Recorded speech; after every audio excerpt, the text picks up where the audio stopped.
Ali, eu também estava na reunião e eles decidem se aliar para não sofrer dos veteranos. O Lang, como é bom de lábia, havia conseguido um caderno com anotações sobre os principais alunos da Academia Hollistar. A Liu pergunta como ele conseguiu essas informações, já que são super secretas. Ele revela que um dos administradores estava em uma pousada de férias e ele ficou seguindo esse homem o tempo todo até descobrir que ele tinha uma amante e acabou chantageando o homem em troca dessas informações. Todos ali ficam boquiabertos em ver a mente perversa do Lang, então eles abrem aquele caderno de anotações para aprenderem um pouco mais sobre os outros alunos. Alguns ali eram bem sinistros com poderes assustadores. Em uma das páginas contém um ranking dos melhores alunos. O jovem mestre estava na posição 19, seguido pela Liu na posição 20, e eles ficam bem contentes por não estarem tão abaixo. Porém, o Lang havia conseguido uma lista ainda mais importante. Era uma lista extremamente sagrada e que todos deveriam agradecê-lo por ter conseguido. Essa lista continha o nome das garotas mais bonitas do colégio. Galera, esse Lang aí é um verdadeiro sem vergonha. O Zhao Ku fica surpreso por a primeira do ranking não ser Liu, mas sim uma garota chamada Bai Mengmin. A Liu pergunta para o Lang o que ela tem de mais bonito do que ela, e o Zhao Ku diz que essa garota é bonita, mas não chega aos pés da senhorita Liu Qing. O Lang fica bem sem graça e não sabe o que dizer, mas ela disse que é brincadeira e eles começam a rir. Na hora que todos estão indo embora, o prota percebe que a sua noiva está vindo em sua direção. Ela disse que estava passando e notou que a carruagem dele estava ali, por isso ficou esperando para ir embora juntos. Ela observa a Liu bem próxima de seu noivo e o clima fica um pouco tenso. Elas ficam bem falsas uma perto da outra, dando os cumprimentos. A Jiangyi até agradece por ela ter ajudado seu noivo nos exames. E a Liu diz que, na verdade, foi o Li Luo quem havia o ajudado. E os amigos do prota ficam bem tensos por causa do clima pesado ali entre elas. A Jiangyi faz questão de pegar na mão do jovem mestre para mostrar a todos que ele é seu.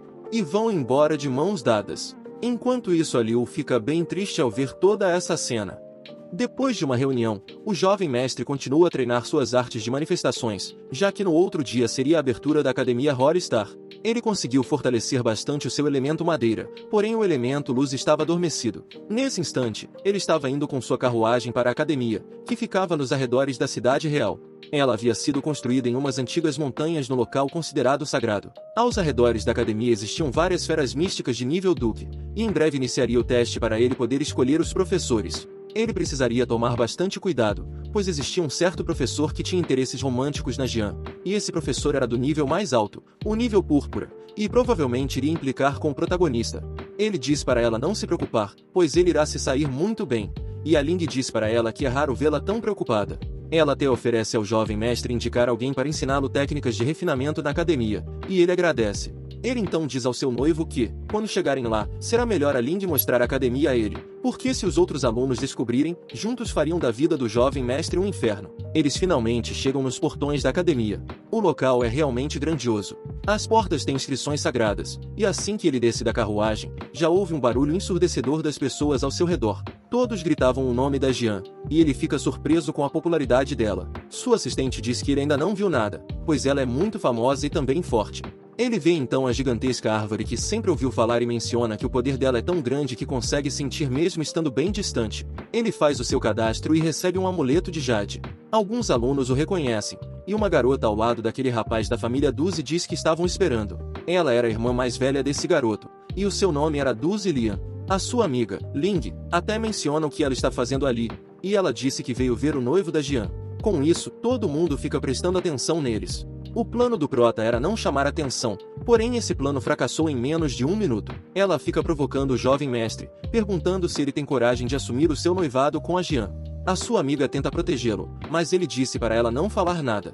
Então, essa ruivinha já deduz que o jovem mestre é um perdedor e tímido. Nesse instante, ele grita o nome dela e diz em voz alta para ela parar de persegui-lo.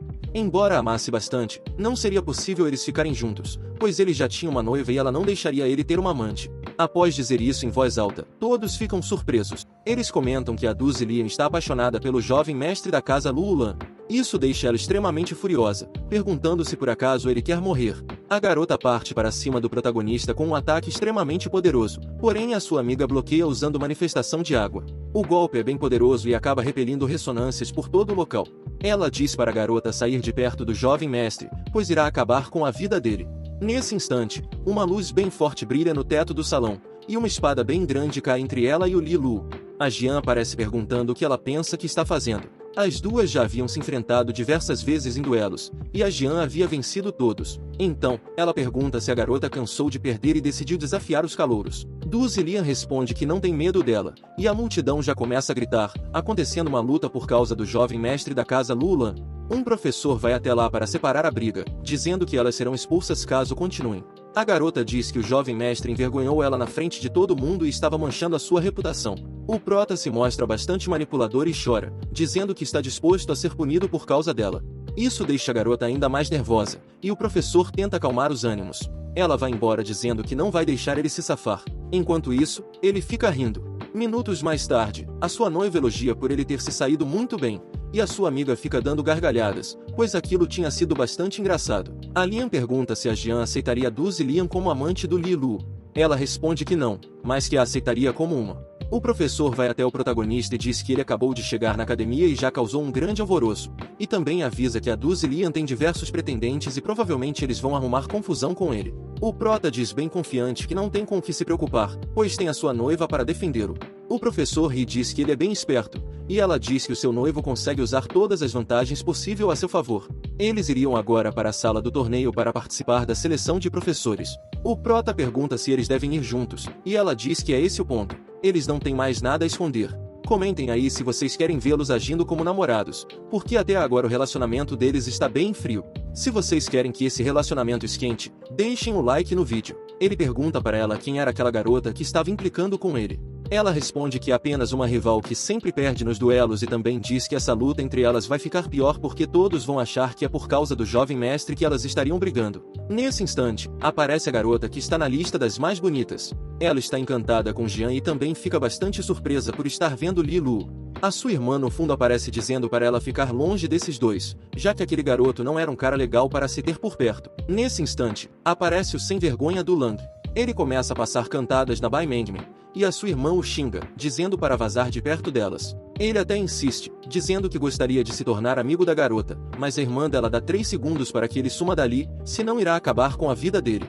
O cara fica com medo e sai correndo, e a garota fica no fundo dando um sorriso sem graça, dizendo para sua irmã não ser tão dura assim com os garotos. O jovem mestre chega então até o grande salão, e a partir dali os alunos calouros serão teletransportados para a floresta onde irá acontecer o exame para escolher os professores. Ele sente uma aura maligna, e era aquele aluno que estava no topo do ranking. Ele esbarra no prota e já começa a provocá-lo, chamando para a briga. Ele estava tentando pegar o lugar do Li Lu, e quando ele avisa que estava em seu lugar e podia até conferir no amuleto, o valentão fica achando que está sendo provocado. Então, o jovem mestre cai na real e percebe que o cara provavelmente está perdido e não sabe qual é a sua posição ali no salão, visto que cada um tinha que ficar em cima das marcações correspondentes no amuleto. Então, eles trocam os medalhões, e o protagonista vai procurar o lugar correspondente ao seu novo amuleto. Com o passar do tempo, mais e mais novos alunos começaram a chegar. A vice-presidente da academia aparece, e ela é uma das mais poderosas no Reino Duque, que é aquele último nível a que alguém pode chegar. O nome dela era Sushin. O prota fica impressionado com o poder da mulher, dizendo que ela passa a sensação de um poder muito grande. Do outro lado, aparecem o atual rei e a princesa, e Li Lu fica surpreso ao descobrir que aquele garotinho era o rei. Ele faz um comentário sem vergonha sobre a princesa, dizendo que ela rivaliza de igual para igual com a senhorita Kai Wei, que é sua assistente. Então, aparece o homem mais poderoso no reino de Xia. Seu nome é Gong Yuan, e ele é o regente da dinastia Xia. A vice-presidente da academia dá as boas-vindas a todos e explica que serão teletransportados para o local onde ocorrerão os exames. Naquele local, existem diversos monstros de diferentes níveis, e dependendo do nível do monstro derrotado, poderiam escolher o professor correspondente.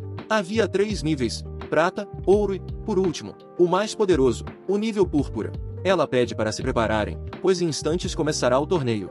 O regente diz à vice-presidente que este ano será bem peculiar, já que tem 5 professores de nível púrpura. Dentro da grande sala, são tocados sinos e tambores, então uma luz intensa surge, e eles são teletransportados para o local onde ocorrerá o exame. Eles são enviados para locais diferentes da floresta, e Li Lu começa a explorar o local.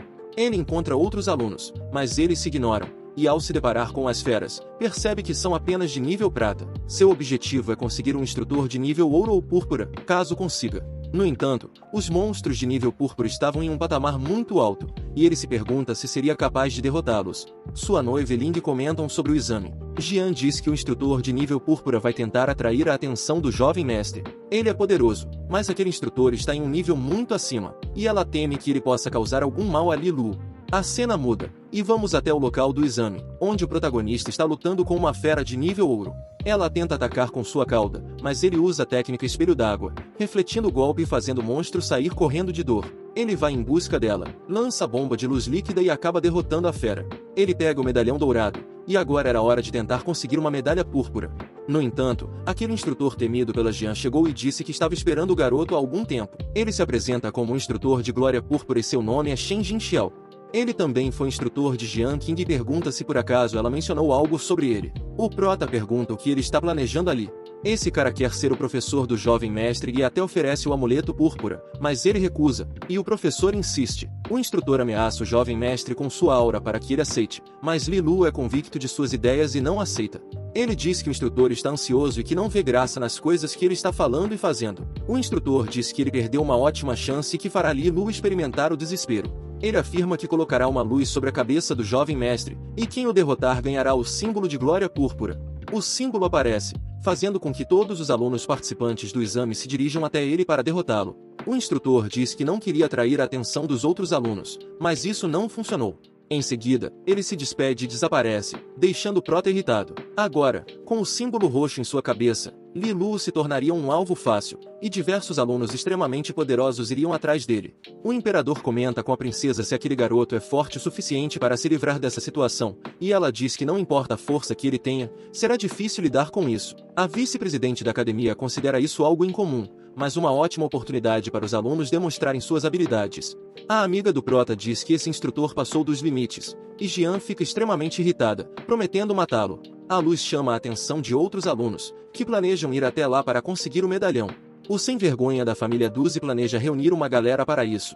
A garota de cabelo rosa da família Bai diz que não se importa com esse estranho teste, desde que possa obter o símbolo da glória púrpura. O garoto selvagem diz que não irá atrás do jovem mestre, pois este o ajudou minutos antes cedendo o lugar. Ele acrescenta que é mais divertido derrotar as feras, mostrando que já conseguiu vários amuletos dourados. A cena corta, e vemos o jovem mestre correndo pela floresta, pois se ficasse parado seria um alvo fácil. Vários alunos chegam, e ele tenta enganar a luz perguntando se viram algum aluno com uma luz na cabeça. Eles procuram ao redor até perceberem que caíram em uma armadilha. Li Lu aproveita a distração para fugir. Quando eles o alcançam, ele ativa sua manifestação de luz, deixando-os temporariamente cegos. A ideia era chegar às montanhas antes que pudessem alcançá-lo, então ele corre o mais rápido possível para escapar. Todos já sabiam que o jovem mestre da casa Lu Lan era o alvo, e seu amigo Lang decide ajudá-lo, reunindo outros alunos da antiga academia Nanfen. Eles trabalhariam em conjunto para proteger o jovem mestre como forma de retribuir tudo o que ele fez por eles. Na outra cena, vemos que Li Lu não tem um segundo de paz e já está enfrentando diversos adversários. Um ruivinho se gaba, dizendo que será o fim do protagonista. O prota provoca, dizendo que estão tentando derrotá-lo porque ele é muito bonito, perguntando se não querem sentar para conversar. O cara não aceita e parte para cima, mas a técnica espelho d'água é muito poderosa, jogando-o para longe. Li Lu usa a manifestação líquida e reforçada, um golpe poderoso que os derrota. Um indivíduo desagradável aparece e critica os colegas por serem fracos. Ele corre para lutar contra o protagonista. Se você quer ver essa luta, deixe o like antes de continuar o vídeo e comente parte 10. O YouTube entenderá que o vídeo é relevante e o indicará para mais pessoas. A cena corta novamente, e vemos a melhor personagem dessa obra, enfrentando o segundo aluno no ranking de força. O visual desse cara é interessante, lembrando Alucard do Castlevania. O nome desse aluno é o Wang Yejio, e ele quer ir lá derrotar o jovem mestre para conseguir o amuleto de glória púrpura. No entanto, a Liu não irá deixar. Ele diz que é muito mais poderoso do que ela e será impossível impedi-lo. A garota revela que não precisa derrotá-lo, apenas ganhar tempo. Ele começa a passar cantada nela, dizendo que se ela aceitasse a sua namorada, ele desiste de ir lá derrotar o garoto. Ela manda ele se ferrar, já que o coraçãozinho dela tem dono, e o cara diz que não vai poupar forças e irá mostrar a diferença entre eles. Outro personagem, Mei Feng, que não é muito forte, quer derrotar o jovem mestre para conseguir um bom professor e uma vida de sucesso. Quando está quase chegando ao local da batalhas, Alku aparece, explicando que está reunindo uma galera para derrotar o aluno com a luz roxa na cabeça. Eles se apresentam e dizem que aquele aluno é muito forte, por isso precisavam unir forças para derrotá-lo. O cara agradece e diz que não precisa de ajuda, porém, nesse instante, o Lang aparece por trás e acerta um golpe em sua cabeça, fazendo-o desmaiar. Ele já tinha feito isso com 4 alunos, e sério, galera, nessa hora eu ri muito. Ele estava enganando todos os alunos que passavam por ali para acertá-los pelas costas e fazê-los desmaiarem, protegendo assim o jovem mestre. Porém, a aluna que aparece é a terceira no ranking de poder, aquela de cabelo rosa da família Abai. Zalku comenta que eles pescaram um tubarão e que não vão poder lidar com isso. Eles começam a tremer de medo, sem saber como reagir. Então, oferecem ajuda a ela para derrotar o garoto com a luz roxa na cabeça. Ela diz para eles mostrarem o lugar, mas fica desconfiada, percebendo alunos com respiração fraca ali perto, provavelmente desmaiados. Nesse instante, ela percebe qual era o plano, e quando Zalku tenta acertar pelas costas, ela libera seu poder de manifestação. Lang grita para todos pegarem ela, e a garota se demonstra bem poderosa. A cena corta, e vemos o prota cansado devido às lutas. Ele comenta que se não tivesse evoluído suas manifestações, certamente teria perdido essas batalhas. Nesse instante, aquele sem vergonha aparece, e eles ficam se encarando. O covarde pergunta se Li Lu estava se escondendo feito um ratinho. Agora, o bicho vai pegar, galera. Agora que a gente vê por que Li Lu é o melhor personagem, né? Ele provoca o cara, perguntando se ele veio ali encher o saco para que ele torne seu cunhado e que não deve ficar insistindo, pois ele era um homem compromissado. Esse sem vergonha fica irritadinho, dando chilique e perguntando se ele está provocando só para ganhar tempo e se recuperar. O jovem mestre faz um joinha e pergunta se o cara não quer esperar mais uns 30 minutos para poderem lutar. Muito bom esse personagem, fala sério. Então, o cara usa sua manifestação inferior de 8º grau. O prota diz que o jovem mestre da Casa 12 não parece ser tão estúpido quanto ele pensava, e sua manifestação inferior é bem forte. Se você quiser entender melhor como funcionam os níveis de poder e os níveis de manifestação, vou deixar uma tabela no final do vídeo para você entender bem, pois não vou consumir muito tempo do resumo explicando. Voltando para a história, seu adversário tinha manifestação em um nível mais avançado, mas o jovem mestre tinha ressonância do elemento madeira, sua carta na manga. Ele decide mostrar logo seu nível de poder, pois seria perigoso ficar escondendo por muito tempo. As pessoas que estavam assistindo nos telões comentam que não há chance alguma de Li Lu vencer Duzi Beishun, já que os poderes dele eram mais fortes. Sua noiva diz que confia no jovem mestre, e a amiga ao lado comenta que ela está sendo cega, pois é praticamente impossível derrotar alguém com um nível de força tão acima. O imperador comenta com a princesa se Li Lu é um bom lutador. Ela diz que sim, mas não parece ter chances de vencer. Porém, a força aparente nem sempre é a mais confiável. Então, embora o jovem mestre da casa Lulan não aparente ser muito poderoso, ele pode ter um poder oculto que ninguém consegue perceber. Porém, isso era apenas a intuição dela, e ela espera que ele não a decepcione. Usa a serpente da água, que é uma técnica de grau 8. No entanto, nosso prota parte para cima dele, e o cara fica dizendo que ele está muito convencido de tentar atacá-lo. Eles trocam algumas magias, e o cara se prepara para soltar uma técnica bem poderosa. Ele fica surpreso, pois seu adversário não se moveu. Então, ele lança a arte da manifestação de alto nível, ondas da água, e o protagonista bloqueia usando o espelho d'água. O bloqueio é um sucesso, e esse convencido começa a chorar dizendo que o prota está muito arrogante. Eles trocam mais alguns golpes, porém, seu pé fica preso no terreno de lama, e ele acaba tomando um chute na cara.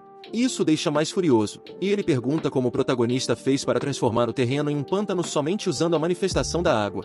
Em resposta, o jovem mestre diz que ele está querendo saber demais. Extremamente enfurecido, ele decide usar sua técnica comum do tigre, Bênção da Carne, e diz que irá derrotá-lo usando seu poder máximo. Então é isso aí, pessoal. Se você gostou, já deixa o seu like e também deixa um comentário para o YouTube entender que esse vídeo aqui é relevante e entregue para mais pessoas. Se o vídeo bater 3.000 likes, a gente já traz logo a parte 10, que já está quase pronto. Então é isso aí, valeu e até mais, pessoal!